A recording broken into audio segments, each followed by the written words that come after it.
Sobat Viral Kristen, di kalangan gereja karismatik Pantai Kosta tidak asing dengan worship leader senior Mira Prajogo. Mira Prajogo adalah seorang worship leader, pemimpin pujian, Kristen terkemuka di Indonesia yang telah melayani selama lebih dari 30 tahun. Ia dikenal aktif dalam pelayanan penyembahan, termasuk terlibat dalam Worship Together di YouTube dan sering melayani di GBI Betel Bandung, Betani Nginden, GSJS bahkan sampai GMS. Mira Prajogo memiliki pengalaman panjang selama 3 dekade dalam pelayanan musik gerejawi. Fokus pada penyembahan yang sejati, yang bersumber dari perjumpaan pribadi dengan Tuhan, bukan hanya sekadar teknik vokal. Aktif membagikan konten pujian dan penyembahan melalui media sosial dan YouTube. Dalam pelayanannya, Mira sering menekankan bahwa menjadi worship leader adalah panggilan hidup untuk membawa jemaat menyembah Tuhan, yang menuntut keintiman pribadi dengan Tuhan. Berikut ini penggalan pengalaman kehidupan pelayanan Mira Prajogo sebagai worship leader. Bisa dalam sebulan berapa kali itu kan ya.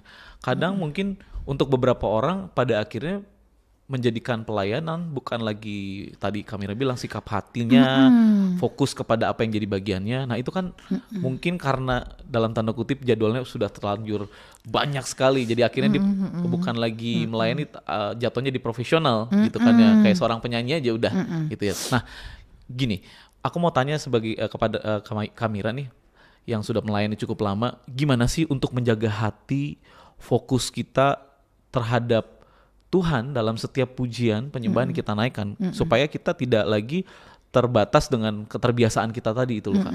Nah itu menjaganya gimana nih Kak? 30 tahun kan bukan waktu yang sebentar ya. Iya, gitu. Kalau menjaga ini seperti yang sebenarnya semua kembali lagi ya, kembali ke hidup kita aja. Karena apa yang kita lakukan dalam hidup kita sehari-hari, ya itu yang kita sampaikan. Karena kan sebetulnya ini kan bukan panggung sandiwara kan, gitu. Ini kan bukan panggung pertunjukan, Betul. Ini juga bukan tempat di mana kita ini mau show off untuk menampilkan sesuatu. Tetapi kita ini mau cerita tentang Tuhan. Kita mau ceritakan Yesus kepada orang-orang yang kita layani. Bahwa di dalam Yesus itu begini, dalam Yesus begitu gitu loh. Bahwa Yesus itu satu-satunya pribadi yang A, B, C gitu. Sehingga kalau kita sendiri tidak mengalaminya, kita nggak akan bisa melakukan itu. Jadi untuk menjaga fokus ini, jujur cuman satu caranya, cuman kita kembali kepada back to basic.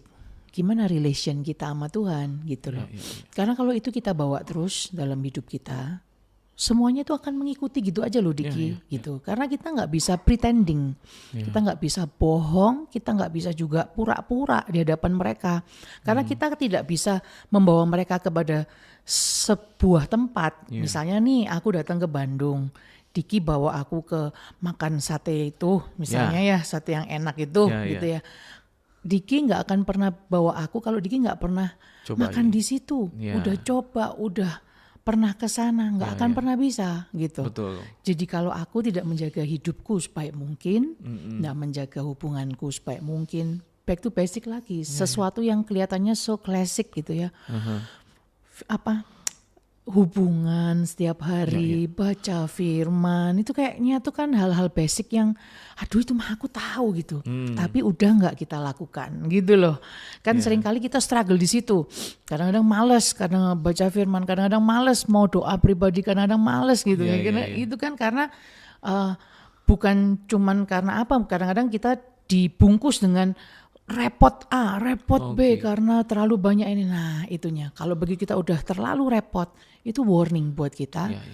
Pull back, step back, terus back to basic gitu dulu. Jadi kalau enggak, kita nggak akan pernah bisa istilahnya apa ya, yaitu tadi membawa apa yang harusnya kita bawa gitu. Sebagai, karena aku percaya nih kita worship leader, kita ini God's messenger gitu. Kita ini messengernya Tuhan, membawa pesan, bukan pesan kita loh Diki, kita bawanya ini pesannya Tuhan buat jemaat Tuhan gitu loh. Jadi kita mesti back to basic, karena di situ kita dengar tuntunan, di situ kita dengar hatinya Tuhan, di situ kita tahu Tuhan itu gimana kepada jiwa-jiwa kayak gitu. Jadi itu sih. Wow, luar biasa. Back to basic. Luar biasa nih, kita diberkati banget nih. Mungkin saya mau tanya lebih dalam lagi nih Kak. Wah, bagaimana sih kita? Gimana? Seru, karena seru sih nih. Puji Tuhan. Basic tapi kadang kita perlu diingatkan kembali ya. Ya. ya bagaimana nih Kamira kita bisa memastikan bahwa pujian yang kita naik atau penyembahan yang kita naikkan itu tulus dari dasar hati, bukan sekedar rutinitas atau pertunjukan. Ya. Kadang dulu saya pernah cerita juga di podcast sebelumnya, kadang dulu saya punya indikator nih Kak. Waktu saya memuji, saya menyembah, indikator keberhasilan saya adalah jemaat. Nah, jika jemaat menangis 50%, boleh dibilang saya cukup oke, aman. Tapi kalau di bawah 50% berarti wah saya gagal nih. Nah, sampai pada akhirnya saya mengerti tentang arti ketulusan itu sendiri. Tapi mungkin ada hal yang lebih deep, yang lebih dalam yang Kamira bisa bagikan kepada setiap kita. Ya kadang saya pernah lihat postingan seseorang, ya kedalaman hati seseorang nggak bisa dilihat, gitu. Betul. Tapi kan yang kita bisa nilai nih, itu kan. Artinya tadi seperti Kamira bilang, panggung itu bukan panggung sandiwara, tapi ini antara kita dengan Tuhan, bukan bicara siapa kita lagi, tetapi ini bicara tentang Tuhan. Nah, ada nggak sih indikator yang bisa memastikan bahwa pujian penyembahan yang kita naikkan bukan orang lain ya, karena kita nggak berhak menilai orang lain, itu betul-betul tulus dari hati kita dan betul-betul itu tertuju sama Tuhan gitu. Kalau indikator tertentu sebetulnya yang bisa ngukur itu orangnya sendiri. Betul. Tidak bisa kita ini bisa menipu siapapun. Dengan skill, dengan kepandaian, kita bisa cover semuanya gitu.